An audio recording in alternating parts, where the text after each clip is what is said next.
Hey kiddos, it's Miss Higgins. Today we're going to be doing Chapter 13, Lesson 6, Area of a Rectangle. Now, quick little review of perimeter and area. Perimeter is going all the way around a figure, and area is all of the space inside the figure. So if you think of a backyard, perimeter would be the fence around the outside of your backyard, and area would be all of the grass inside. So let's take a look at example number 1.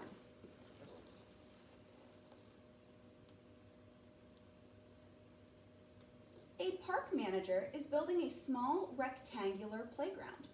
It will be 10 meters by 7 meters. Its area will be covered with shredded tires.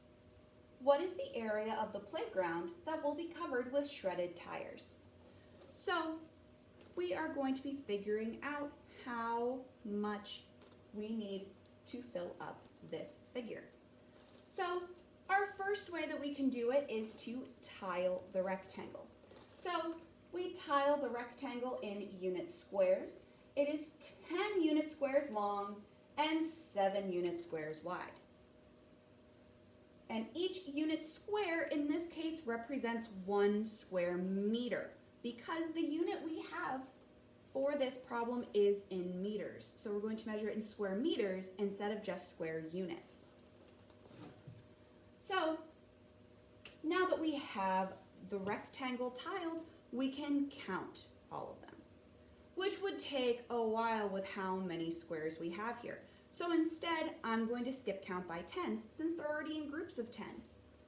So we have 10, 20, 30, 40, 50, 60, and 70.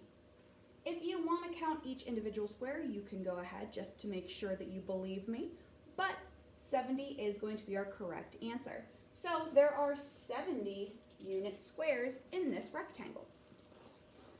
Now, there is a much easier way for us to find area since we know our multiplication facts.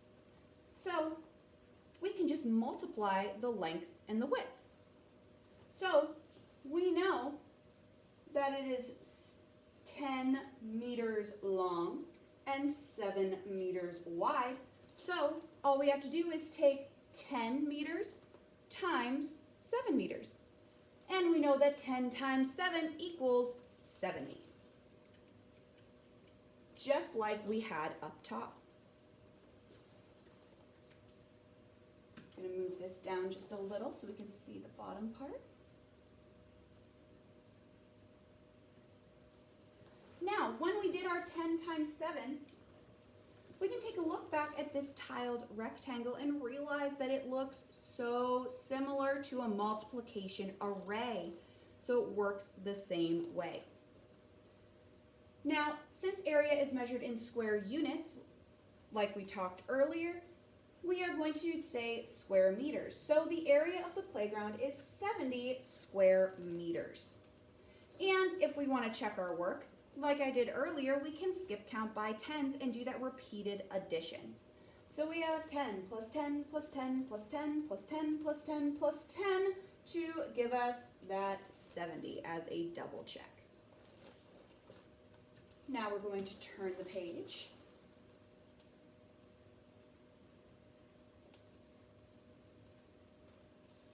Now we're going to talk about a new vocabulary word here, which is formula.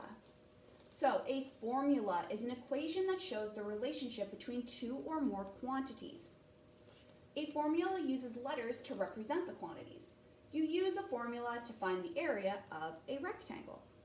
So in this case, our formula is A times L, or A equals L times W, excuse me. So to find the area that we're going to call A for area, you multiply the length, L, by the width, W. A equals L times W, area equals length times width. We're going to use that to figure out example number 2.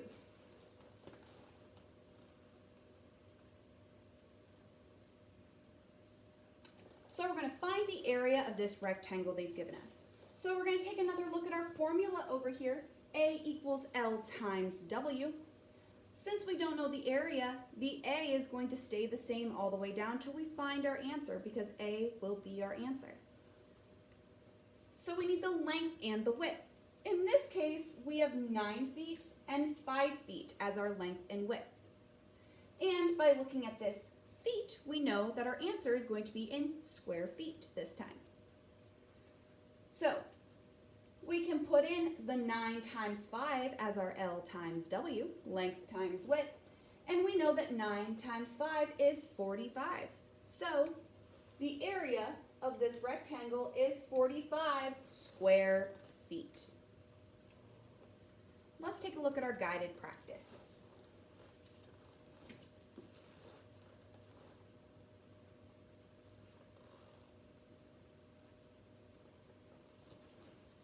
So for number 1, we have a rectangle that is 6 inches by 2 inches. So if we use our formula again, area equals length times width, we can fill in our length and width